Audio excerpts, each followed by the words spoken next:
آج ہم مرزا حسن خان کی کتاب شمشیر سے زنجیر تک کے کچھ منتخب حصوں پر ایک تفصیلی گفتگو کر رہے ہیں۔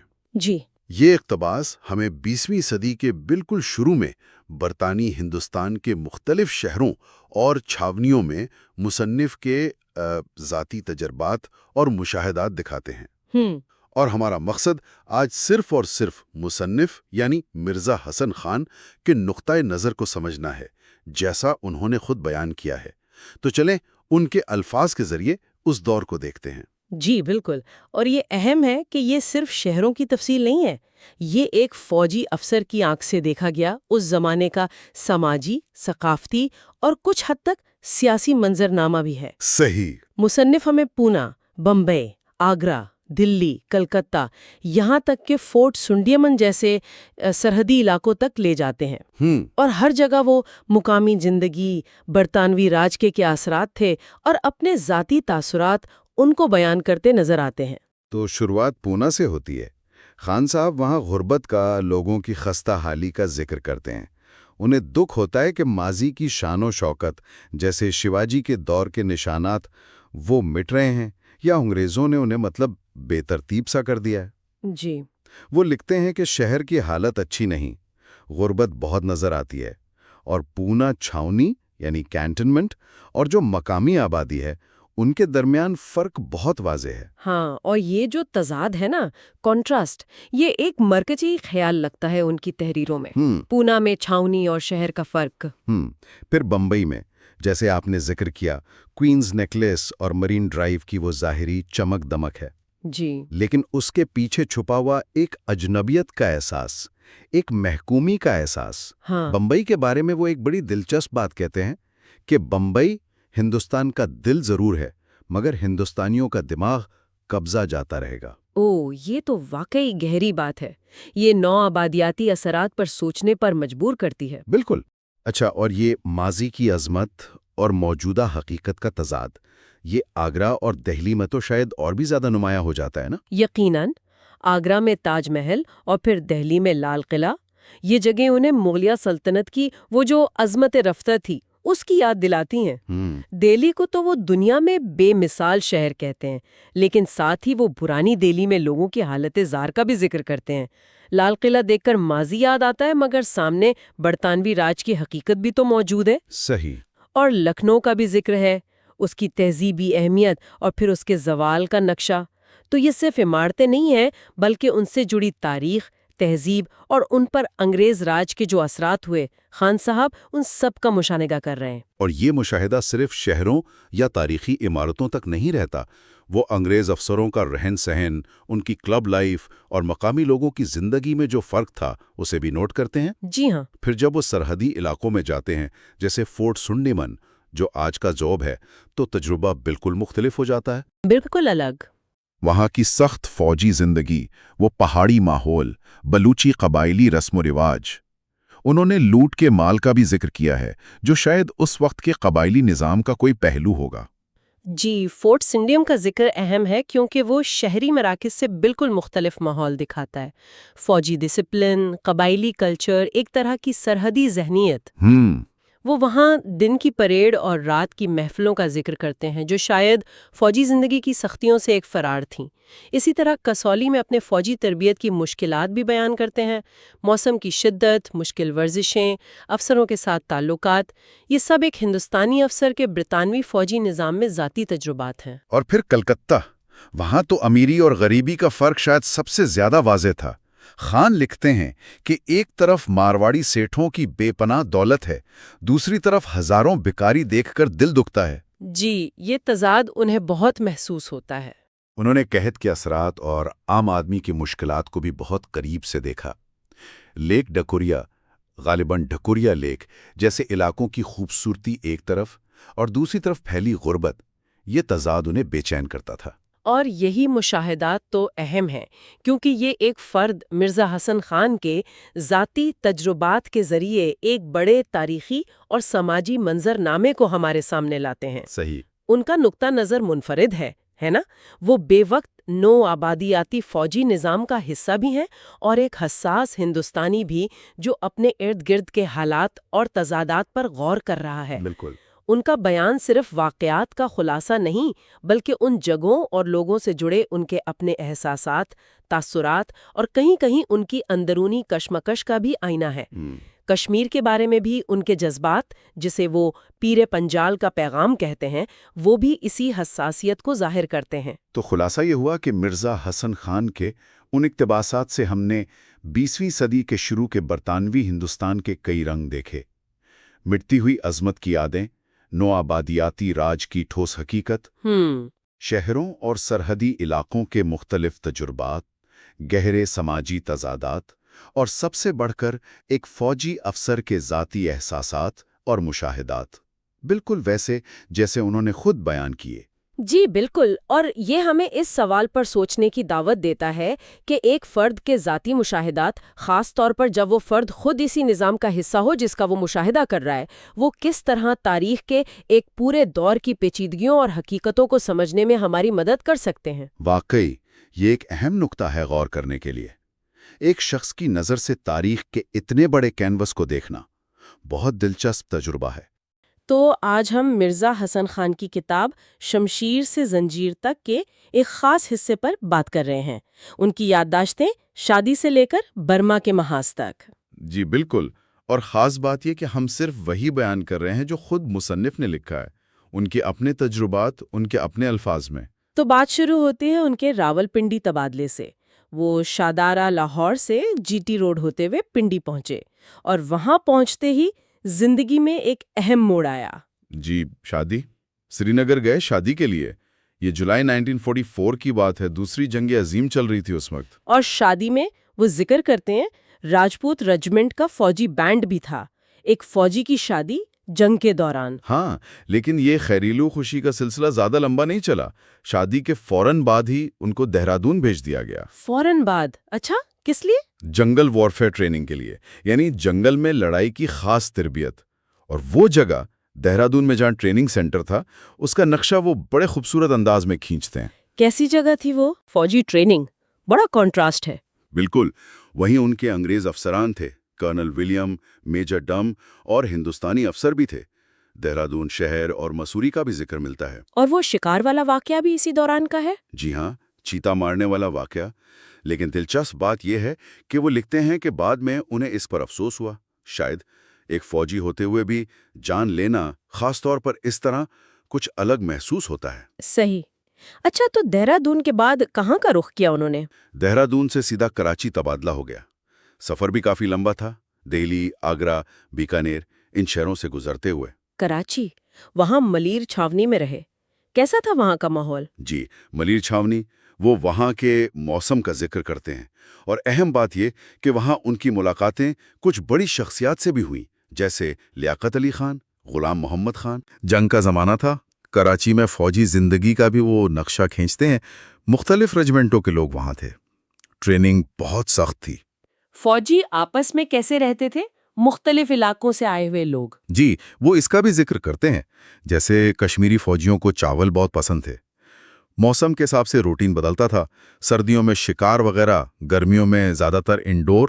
اور انگریز اور ہندوستانی افسروں کا تعلق؟ ملے جلے۔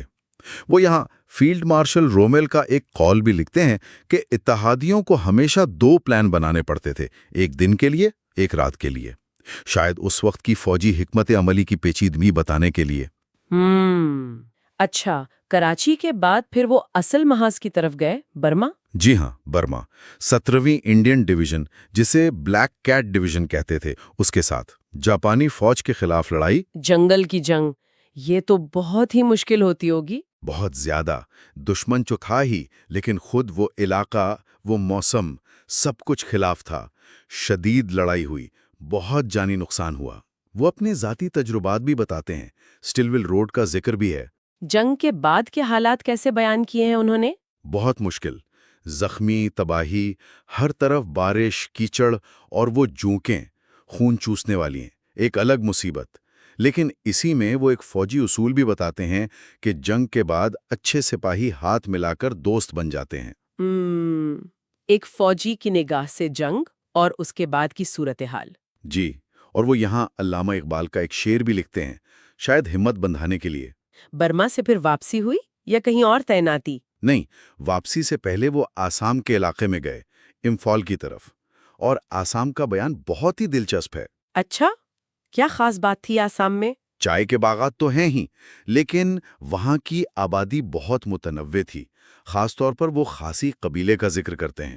خاصی قبیلہ، ان میں کیا خاص تھا؟ وہاں مادری نظام تھا، یعنی وراثت اور خاندان عورت کے نام سے چلتا ہے۔ عورتیں بہت با اختیار تھیں، کاروبار کرتی تھیں، آزاد تھیں۔ ان کے لباس جین سیم اور شیلانگ کے بازار کا بھی ذکر ہے۔ واہ، یہ تو ہندوستان کے اندر ہی ایک بالکل مختلف دنیا کا تجربہ ہوا۔ بالکل، اسی طرح منی پور ریاست کا ذکر ہے۔ وہاں بھی عورتیں بہت نمایاں تھیں، خاص طور پر بنائی کے کام میں ماہر۔ وہاں کا ناچ گانا دیکھ کر تو وہ بے ساختہ کہہ اٹھے، by God these witches have perfected this art. تعریف کا ایک خاص انداز ہے۔ جی بالکل، کچھ اور مقامی رسموں کا بھی ذکر ہے، جیسے لاک ڈرم اور سر قلم کرنے کی کوئی پرانی روایت جو اب ختم ہو چکی تھی۔ یعنی جنگ کے ساتھ ساتھ یہ ثقافتی مشاہدات بھی چلتے رہے۔ آخر میں کچھ فوجی باتیں بھی ہیں۔ ہاں، مختصر سی، ایک جنرل وارن نے ان کے میسی انتظامات کی تعریف کی، اور ایک اہم بات کہ ان کی کمپنی کے ایک جمعدار تھے محمد دین، انہیں بہادری پر ملٹری کراس ملا۔ یہ تو بڑا اعزاز ہے۔ جی، بہت بڑا۔ اور آخر میں بس وہی امید کہ جنگ سے زندہ بچ کر نکلا جائے۔ تو مجموعی طور پر دیکھیں، مرزا حسن خان کی یہ یادداشتیں ہمیں شادی کی خوشی سے لے کر دہرادون کی ٹریننگ، کراچی کی فوجی زندگی، برما کی ہولناک جنگ اور پھر آسام کی انوکھی ثقافت تک کا سفر کرواتی ہے۔ سب کچھ ان کی اپنی نظر سے۔ جی ہاں، اور صرف ان کی تحریر کو سامنے رکھیں تو ایک سوال ذہن میں آتا ہے کہ زندگی کی یہ شدید تضادات، ذاتی خوشی، جنگ کی ہولناکی، سخت ٹریننگ، بالکل مختلف ثقافتیں، یہ سب مل کے ایک انسان کی شخصیت، اس کے دنیا کو دیکھنے کے انداز کو کیسے بدلتے ہوں گے۔ بالکل، مرزا حسن خان کی تحریر میں جو مشاہدے کی گہرائی اور ہمت نظر آتی ہے، وہ شاید انہی تجربات کا عکس ہے۔ مرزا حسن خان کی کتاب شمشیر سے زنجیر تک میں خاص طور پر برما کے محاذ کا ذکر ملتا ہے، مونڈم روڈ والا علاقہ۔ وہ بتاتے ہیں کہ کتنا مشکل علاقہ تھا وہ۔ جی بالکل، گھنے جنگل، اونچے پہاڑ اور ہندوستان کی سرحد بھی وہیں قریب، تو یہ جغرافیہ اس نے جنگ پر بہت گہرا اثر ڈالا۔ ظاہر ہے، فوجیوں کو چلنے پھرنے میں، سامان پہنچانے میں۔ جی بہت مشکل، سپلائی کا مسئلہ تو تھا ہی، ہر وقت کا چیلنج تھا۔ مصنف خود یہ سب جھیل چکے ہیں تو ان کی بات میں وزن ہے۔ وہ یہ بھی لکھتے ہیں کہ شروع میں جاپانی فوج کافی تیزی سے آگے بڑھ رہی تھی۔ جی ہاں بالکل، اور ان کی اپنی یونٹ کو، مطلب برٹش انڈین آرمی کی یونٹ کو، نہ صرف دشمن کا سامنا تھا بلکہ سپلائی بھی کٹ گئی تھی، راستے بھی نہیں تھے۔ اور یہ بات تو بڑی حیران کن ہے کہ فوجیوں کو خود جنگل کاٹنا پڑا راستہ بنانے کے لیے۔ جی، یہ اس وقت کے حالات کی سنگینی دکھاتا ہے۔ وہ کئی جگہوں کا ذکر کرتے ہیں، جیسے ایلیفنٹ پوائنٹ، کینیڈی پیک، وہاں شدید لڑائیاں ہوئیں۔ اچھا، ایلیفنٹ پوائنٹ، کینیڈی پیک، وہاں تو کافی بھاری ہتھیار بھی استعمال ہوئے ہوں گے۔ ہاں، وہ 105 mm توپوں کا ذکر کرتے ہیں۔ اس سے اندازہ ہوتا ہے کہ اس پہاڑی علاقے میں بھی کتنی شدید بڑے پیمانے پر لڑائی ہو رہی تھی۔ تو ان لڑائیوں کے بعد پھر وہ مرحلہ کب آیا جب مصنف اور ان کی کمپنی قیدی بن گئے؟ وہ بتاتے ہیں کہ ان کی پوزیشن پوری طرح گھر گئی تھی، مطلب چاروں طرف سے دشمن تھا۔ اوہو، تو مزید لڑنا ممکن نہیں رہا تھا۔ پھر ہتھیار ڈالنے کا فیصلہ ہوا۔ اور یہاں سے پھر قید کا مشکل سفر شروع ہوتا ہے۔ جی بالکل، وہ لکھتے ہیں کہ جاپانی فوجیوں سے پہلا سامنا کیسا رہا، پھر قیدیوں سے پوچھ گچھ، تفتیش، لیکن اصل مشکل تو وہ تھی، خوراک اور پانی کی شدید کمی۔ میلوں پیدل چلنا، تھکاوٹ، اور یہ پتہ نہیں کہ آگے کیا ہوگا، یہ غیر یقینی صورتحال۔ یہ تو جسمانی مشقت سے زیادہ ذہنی اذیت لگتی ہے، خاص طور پر وہ واقعہ جو انہوں نے لکھا ہے کہ بیمار ساتھیوں کو پیچھے چھوڑنا پڑا۔ جی، وہ بہت دل دہلا دینے والا ہے۔ انسان کتنا بے بس ہو جاتا ہے۔ وہ اپنے کچھ ساتھی افسران کا بھی ذکر کرتے ہیں، جیسے میجر نجیب، کرنل کٹسن۔